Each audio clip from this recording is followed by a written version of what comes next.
Hi guys, hope you're all well today. I want to talk about freedom through the imagination. Now that could sound a bit mysterious, but bear with me, and hopefully I can give a good account of what I mean. So, the imagination, my imagination, has been the most important teacher in my life, and it's allowed me to see things that I just would not have been capable of seeing otherwise. And it allowed me to kind of escape limitations of my usual way of perceiving and provide options that just would have otherwise not been available to me. See, I think what happens is that when we kind of arrive into life, our perception is opened a lot more. You know, our kind of senses are much more open and everything's much more open. But over time, we become conditioned. Because obviously we can't remain aware, safely, with being that open. We just be, walking around confused all the time, and we'd have no kind of, we wouldn't be able to get our bearings in life. So we learn to kind of close our perception so that we can kind of make sense of things more. And that's what our conditioning is, and our own peculiar reaction to conditioning that's coming from the outside. And so what that means is over time we kind of end up in this, very kind of unique way of looking at things, which feels like us. It just feels like who we are. And it's a coping thing. It's a thing we do to be able to cope with life and to be able to navigate life. And it seems there doesn't seem to be any alternative to that. It's kind of like something we have to do. But the problem is that we get so tied into a particular perception that it starts to act like a prison. The poet William Blake, he talked about mind-forged shackles. It's like that basically our perception becomes a type of shackle, a type of prison. And we're often going to end up in situations where our normal way of perceiving just doesn't cut it. It just doesn't offer a viable solution. And maybe I'll kind of explain more of that as we go along. Another kind of part of this is that way of perceiving, our normal way of perceiving, because it's ignoring so much, and it kind of this kind of narrowing of our perception. It progresses as we get older, and it gets narrower and narrower. It puts us into a place where life starts to become incredibly dissatisfying, because we kind of realize, a lot of us realize, that there's far more to life to this, that we're only kind of getting a barest glimpse of a much bigger picture. And a part of us really senses that and really yearns.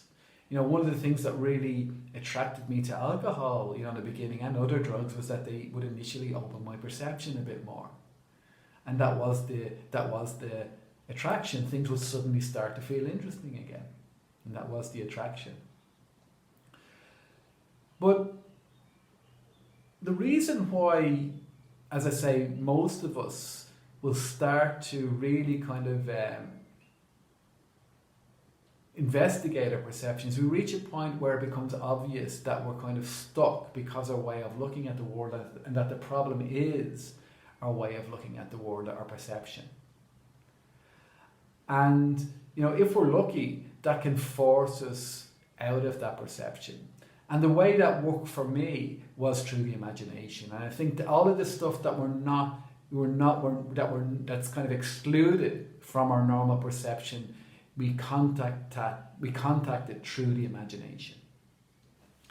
I remember about 9 years ago, I may have brought up this incident before, when I was struggling kind of financially, and I kind of responded to what was happening, to the anxiety of what was happening, by kind of taking to my bed. And it's like the anxiety basically paralyzed me and made me completely dysfunctional at a time when I really needed to be functioning better.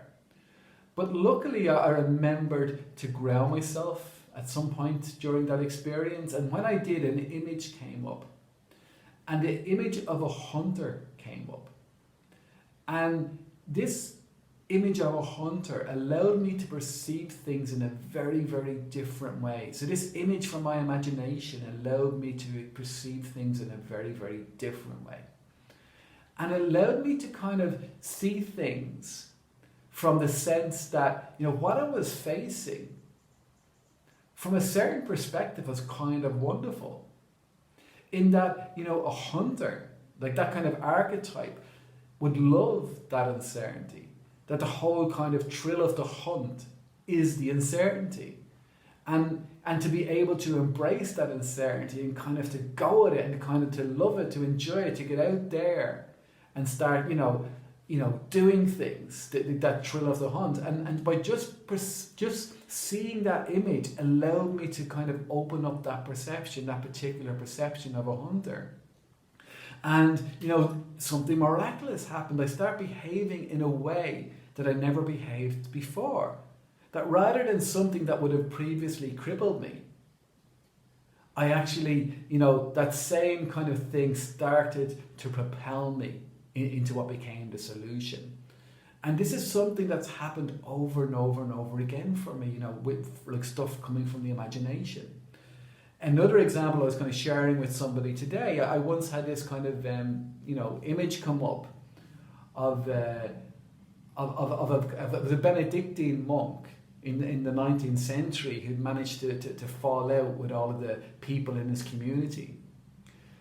And after that image, I was able to kind of see my own life much more clearly, in the sense that a very similar dynamic was happening in my life. But with that image, I was able to see that basically what that monk needed to do was just kind of, just accept people as they were.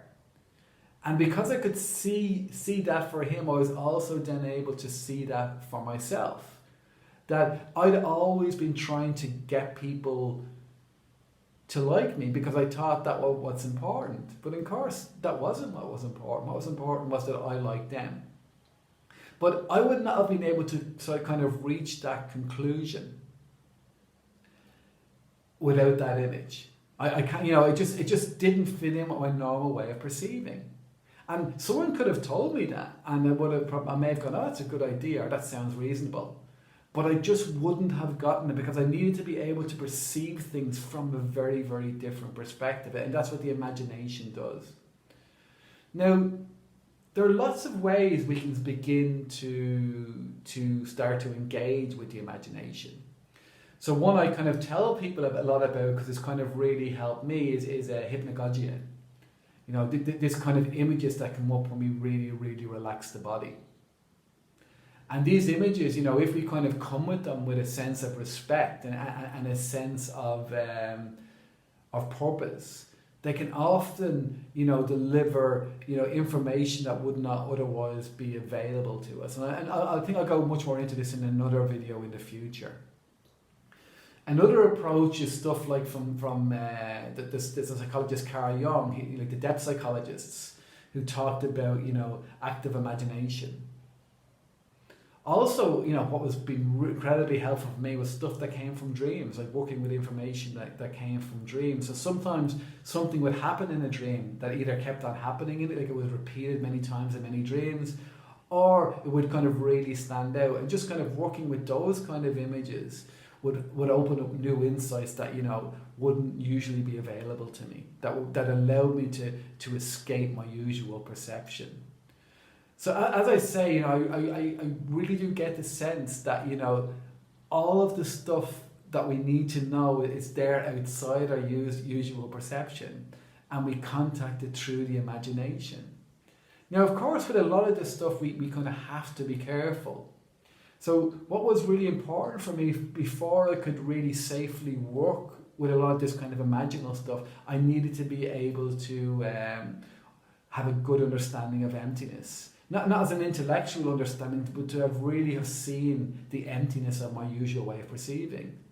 To kind of recognize, and this is where kind of Buddhism can be very helpful in regards to Vipassana insight practices, that we start to see that perception that I normally have rather than it being something that I am. It's something that I experience.